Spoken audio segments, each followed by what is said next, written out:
Welcome back to another outstanding video experience. I'm going to go ahead and get started by creating a new ActionScript 3.0 document. And I'm going to go ahead and save this as my name. You should put yours. Your parents gave you one for a reason. Dash unclickable button. So save. I already have one, so I'm just going to replace mine. First thing we're going to do to get started is we are going to need 3 layers. We're going to need an actions layer. We are going to need a text layer, and we are going to need a button layer. Your text should be on the bottom, your action should be on the top, and your button should be right in the middle in an action text button sandwich. Okay. Since we have all that done, I'm going to lock my actions in my button layer, click on my text layer, and I'm just going to create a text field. So I'm going to click on my text tool. I'm going to make sure it's dynamic text, not static text or input text. We want dynamic text. And I'm just going to click over here, and I'm just going to say txt FA for now. FA will stand for failed attempts, and I'll explain that in the future. But 2 parts we need to add on to this text. So if I just select it, you can see we haven't given an instance name yet. I'm going to give it an instance name of txt FA so that we can reference it in our code layer later. And I'm just going to press enter. And remember, if I said if you don't use one of these fonts, one of these 3 fonts at the top, you have to embed them. So I'm using Times New Roman, size 18, regular style. I'm just going to click embed, and I'm going to call it FA font right here. And I'm going to make sure I select all of my characters. I could get away with just using numbers and letters, but I'm just going to select all so I don't have to think about it. And I'm just going to go ahead and click OK. So once I've done that, my text is all set. So I'm going to lock that, lock our text layer, and unlock our buttons layer. Make sure you have it selected. So now that I have this selected, we're going to create a fake button. It's going to be a movie clip that kind of looks like a button, but it's not a real button. So use a rectangle tool. I'm going to set my corners to be rounded to 30 each. I'm going to select no stroke. I'm going to choose a black fill, and I'm just going to click and drag until I get something that looks about the right size for me. Okay, but what is our button?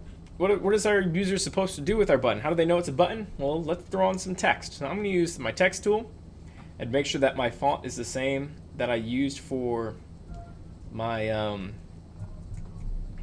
dynamic text field earlier. I'm going to change the color to white, and I'm going to just use the words, I'm going to type out the words click me with an exclamation point. Go back to my selection tool. Now notice that the border is dashed. When the border is dashed in the before you run your program, that's telling you that it's a dynamic text box or field. We don't want dynamic text, we want static text for this because it's never going to change. So I've done that, and I'm just going to line my little fake button up with the text or the label for it. So I'm going to uncheck align to stage. I'm just going to say align horizontal center. I'm going to align vertical center, and now they should be perfectly aligned. My text box is a little too big, so I'm going to shrink it down so that way I can make sure it aligns up, or it lines up perfectly. Do that again. There we go. So final step to this is just to select it all. So I'm just selecting the click me text and the little rounded rectangle I have back there. I'm going to tap F8, and I'm going to call this fake button, make it type movie clip, and I'm going to set the registration point to the middle. And once I do that, I have a fake button. We need to give it an instance name so that we can reference it in our code. So I'm going to type MC, which is short for movie clip, and I'm going to call it CM, capital CM. So I'm going to say movie clip, CM stands for click me. So movie clip, click me. So that way we kind of know what we're doing. So one final thing, I'm going to take this click me button, and I'm going to align it to the stage dead center. So that way it's a little more presentable. So once we have that done, I'm going to lock my buttons layer, and we can begin actually writing our code. So I'm going to click on my actions layer and tap F9, and here we go.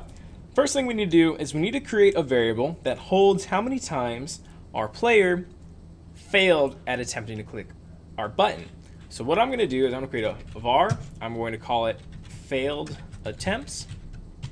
Make it type int because it's going to be whole numbers. And I'm just going to set it equal to start. The next part that I'm going to do is, well, I'm going to actually write out how many times the user failed to click our button in our little text box that we made. So if you remember, we called it txtfa, so it's text box.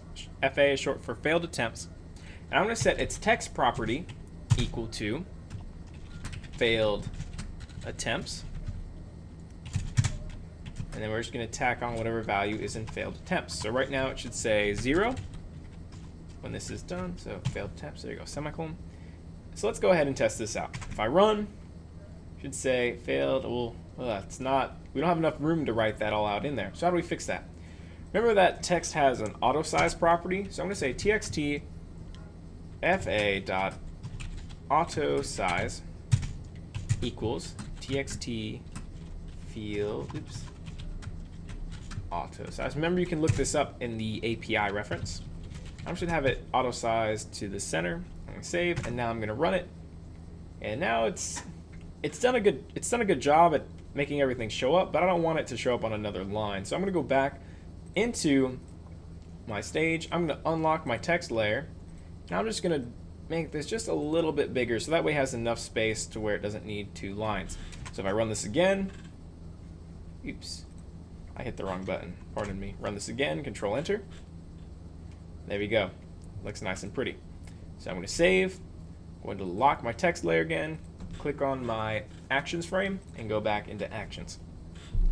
So now that we have that, the next part we need to do is add on an event listener, right? Well, what did we name our button? We named it, or our fake button, excuse me. We named it MCCM. So I'm going to go into our actions layer, and I'm going to type MCCM.add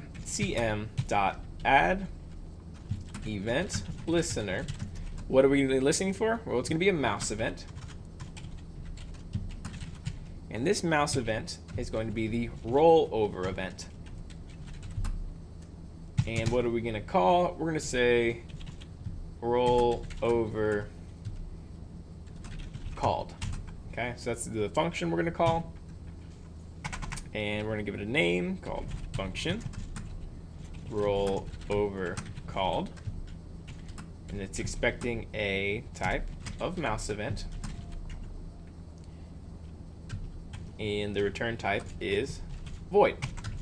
Open, close parentheses. Remember, if this import comes up, don't worry about it. If it doesn't, don't worry about it. So I'm going to save. And once we have this set up, let me better explain how this is going to work.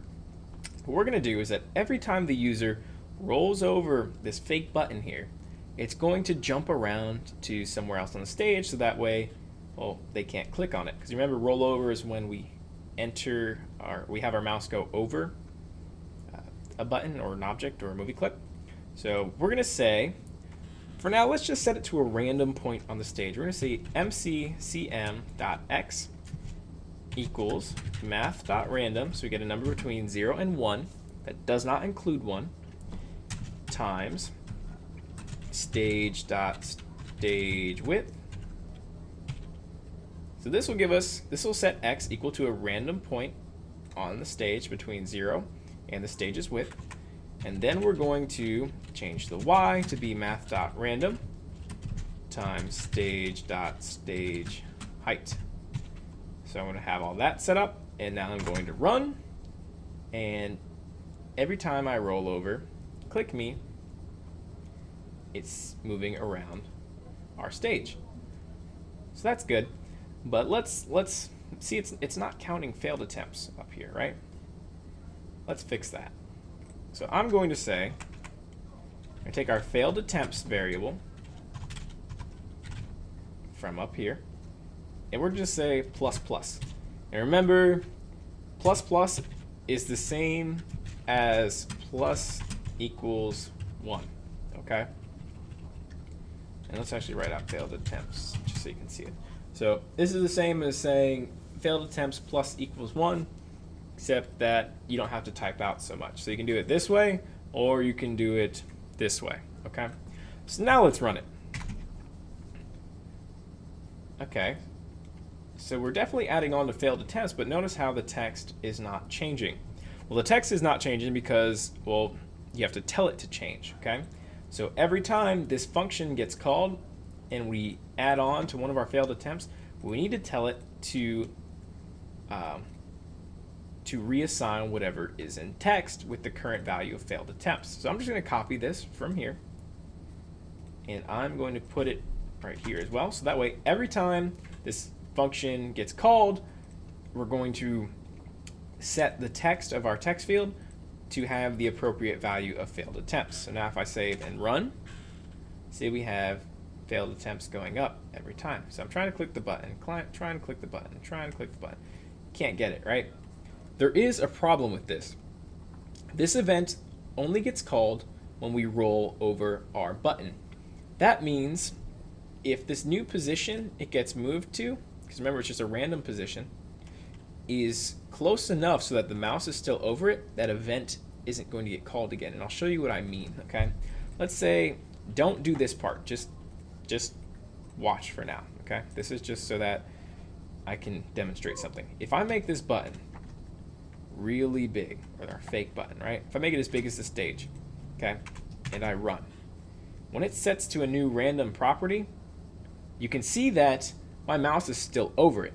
So therefore, I can actually click on this button now because, well, it's not the rollover event, it never left our movie clip. So if I go out and go back in, then it works. But you see, I could actually click on this button here, and that's a problem. So we need to change our code to basically handle the very small chance that this button ends up moving somewhere very close. So now we can go back to following along, all right? So we know that this isn't going to work. We can't just set it to a random position on the stage. So let's comment these two lines out. Well, what's something we can do? Well, we do know that when the rollover event happens, that our mouse is going to be somewhere over our button, or our fake button, our movie clip. And that means as long as we move our movie clip to a position so that it's not overlapping anywhere where it currently is, then we'll be good. So if we move it over whatever its width is and whatever its height is, our mouse will never be over our movie clip once again. So let's just say for now, we're going to say mccm.x plus equals whatever its width is, okay? And we're going to add on whatever its height is. Oops.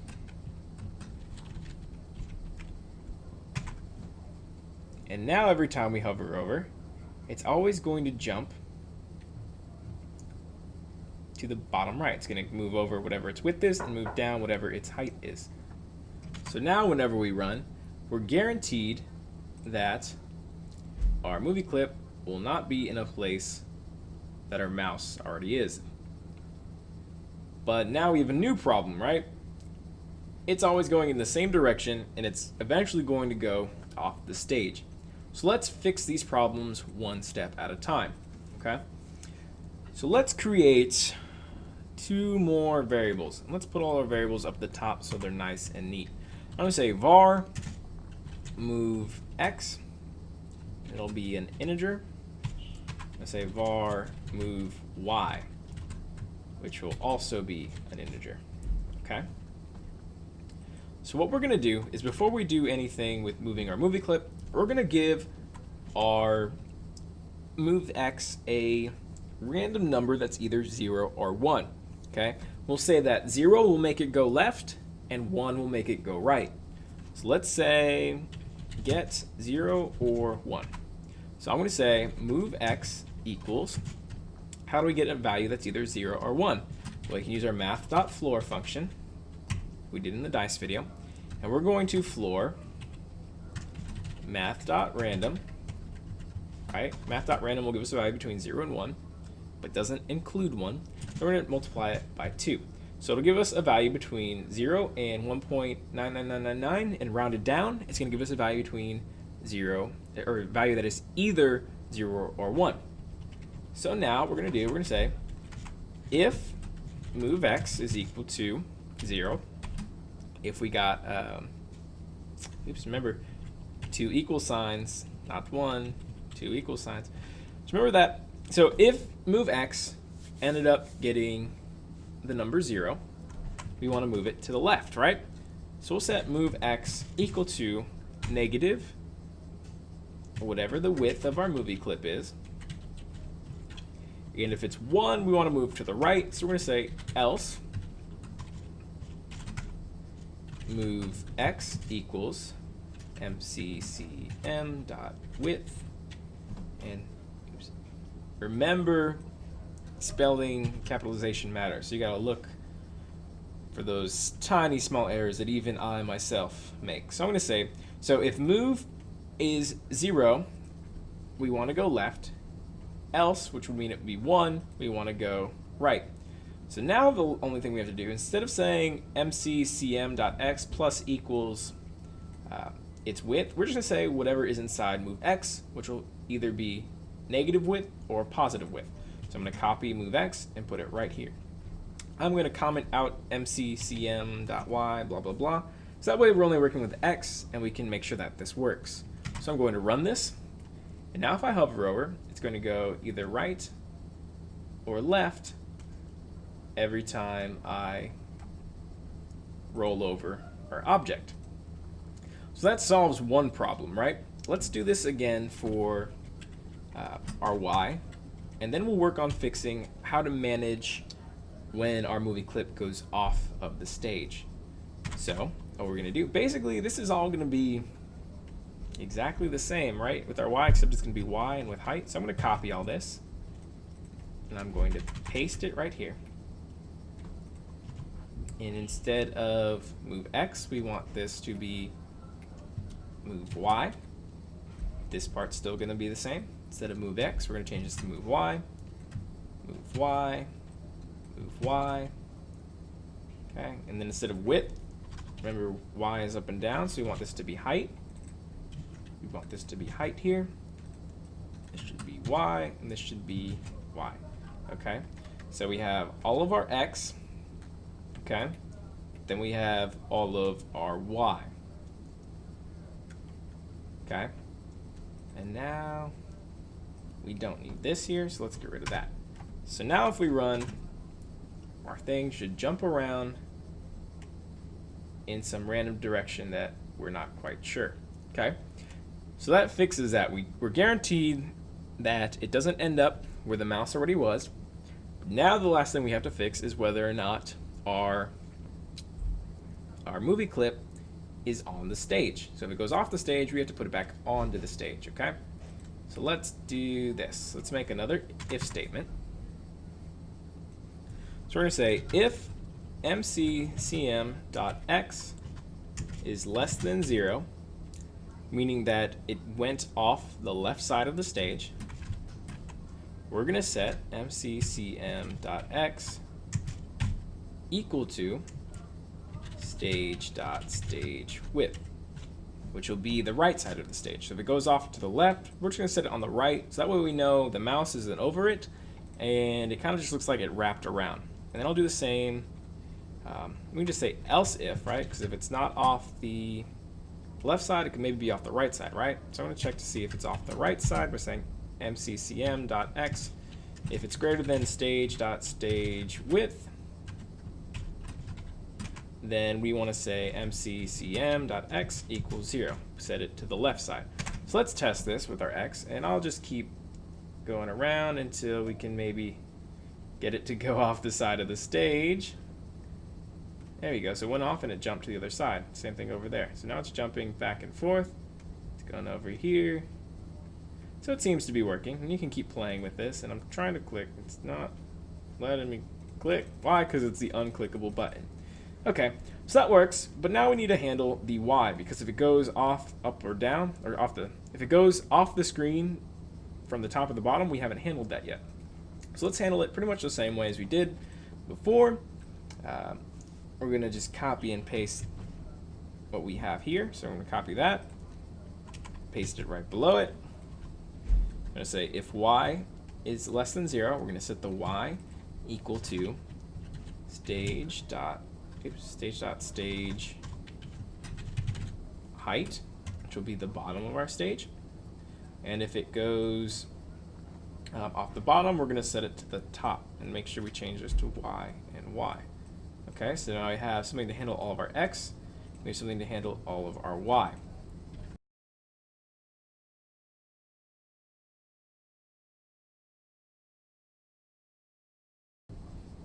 And once we have that, we're pretty much all set, right? We just have a button that should, if it ever goes off the edge of the screen, should jump back to the other side.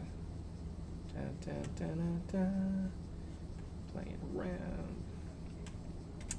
But let's say that our button ends up being clickable. Let's add one more thing just to be fair. We'll add an event listener for the click event. So we'll say MC CM dot add event listener, and we'll say mouse events dot click called. There you go. So that way we'll say that whenever they click on our movie clip that's supposed to be unclickable, selecting, remember, mouse event. Oops, mouse event boy. There you go. We just want to say that our movie clip or button was actually clickable and that we lied. So say txtfa.text, we'll say equals, I guess it was clickable, ... So now if we run and we keep going, everything should be fine and we should never be able to click the button. But if we do end up being able to click the button, then it'll say so.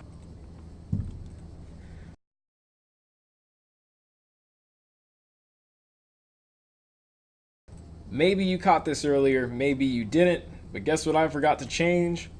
I forgot to change stage.stage width to stage.stage height for this portion of our Y. So if you don't change that to stage height, it's not going to work correctly. I apologize for missing that, but even I am not perfect sometimes. But after that has been fixed, it should work perfectly fine, and we have a nice little button that we can send to all of our friends that'll possibly annoy the crap out of them. But how do we actually share something like this with our friends? Well, that's what the SWF or the white files are for. So if we click File, let's go under Publish Settings and make sure all we have is Flash SWF checked, and we click OK, and then we go File, Publish.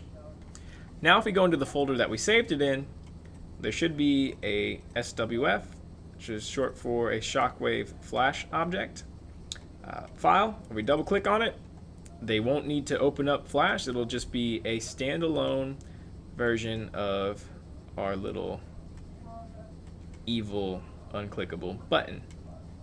Okay, so that's it for this video. Thanks for watching.